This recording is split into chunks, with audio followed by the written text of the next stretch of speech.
These are the Roman Empire seals. King of Holland, eagles, laurels, that symbol,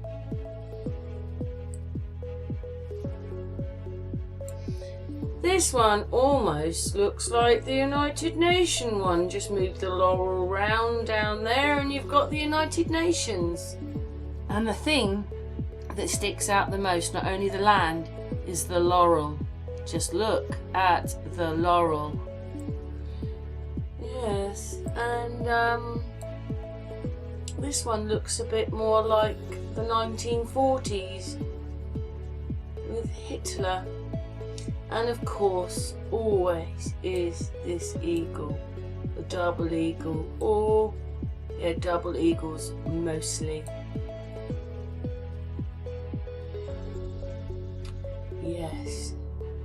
Well, it's always in your face, but we never see it. You never see these symbols everywhere and realise what they mean.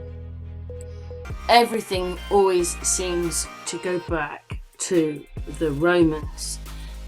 It was Christian, he was talking about things, and we know the word as religion. But he was thinking it was more religion. And then when you get down here, a division of 3,000 to 6,000 men, including a complement of cavalry in the ancient Roman army. And they turned religion into religion. The Roman Empire.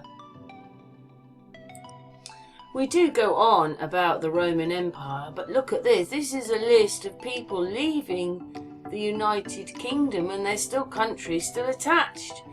So it just shows you how big the English Empire was. I have to say that when I look at this and most of the flags, that these flags are actually part of this.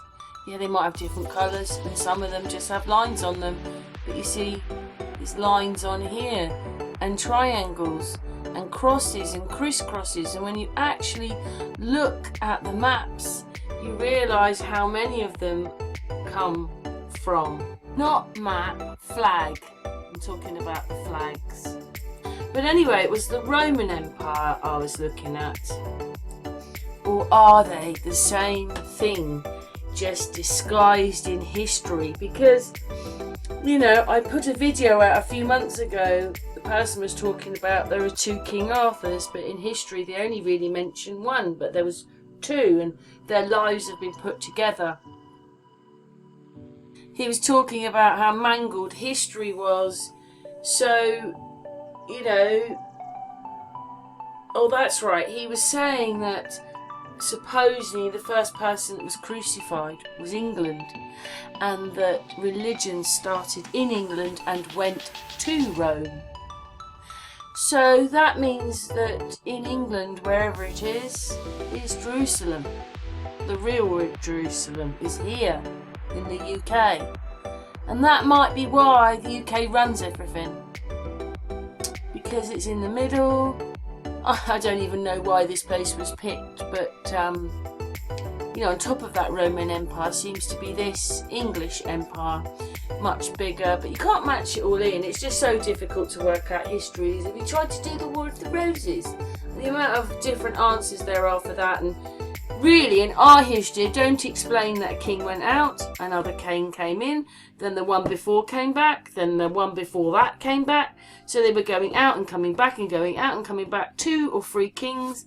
And they don't really explain that in our history, that kings were maybe there for 2 years, out, another king in for a year, out, then the last one back in again, and then the one before that back in again. So it was just the same kings swapping places, and obviously one was French. So it's all a bit crazy, isn't it? Because I don't even explain that properly in history. And I wanted to explain the War of the Roses, but I saw so many different versions. I was thinking, well, how do I put my take on that? I'd have to talk about 9 to the dozen and go for half an hour and fit it, you know, because it's so deep and there's so much of it that everybody's talking really fast, and in the end you just don't, it's just too complicated. But it's probably meant to be. That's the whole point. But you know, I just don't think people realise what we're living, and well, I don't think they do at all. But yeah.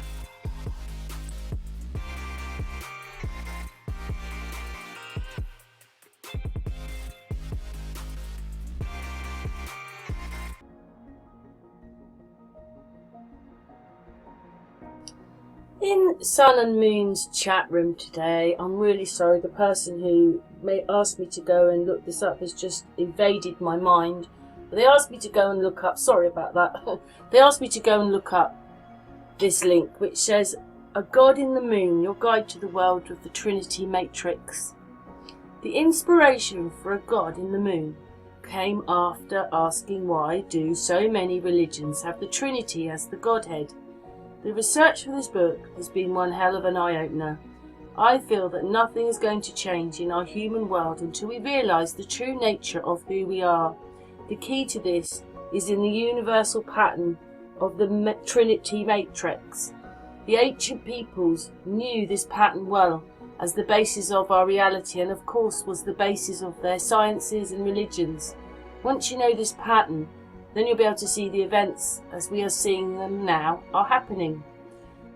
The thing that will stall true progress is human insanity. Once people realise where their insanity is coming from, then we may have a sane and rational world where we can make true progress.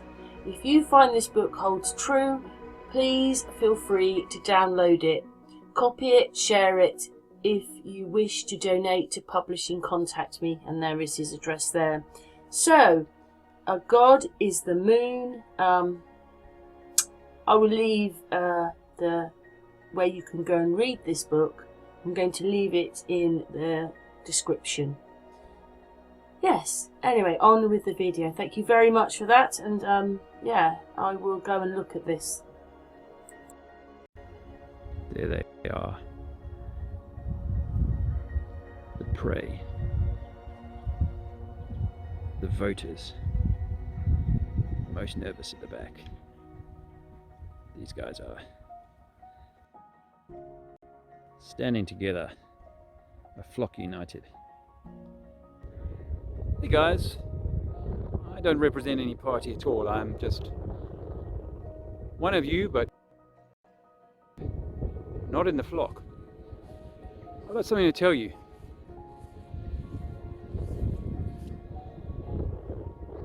Nothing you've been told about who and what you are is actually true. Don't go away. As I was saying, I got a little dose of the flu. Wait, it's just flu. Sure. Come on guys, I'm just like you. Flu's no big deal. Hey man, you can't catch it from me. We'd rather stay together.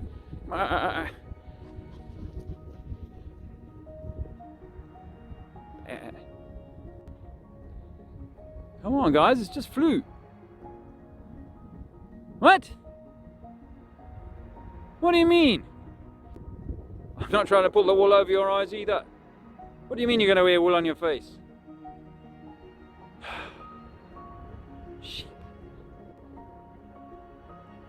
Just wanted them to hear what I had to say.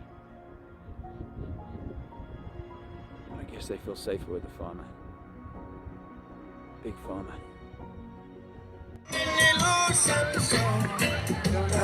Don't know what to do.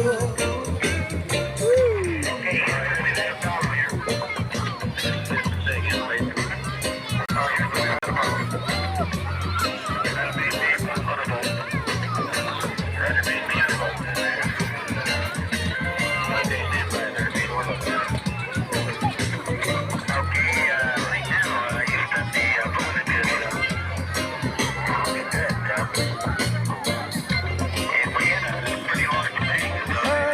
flock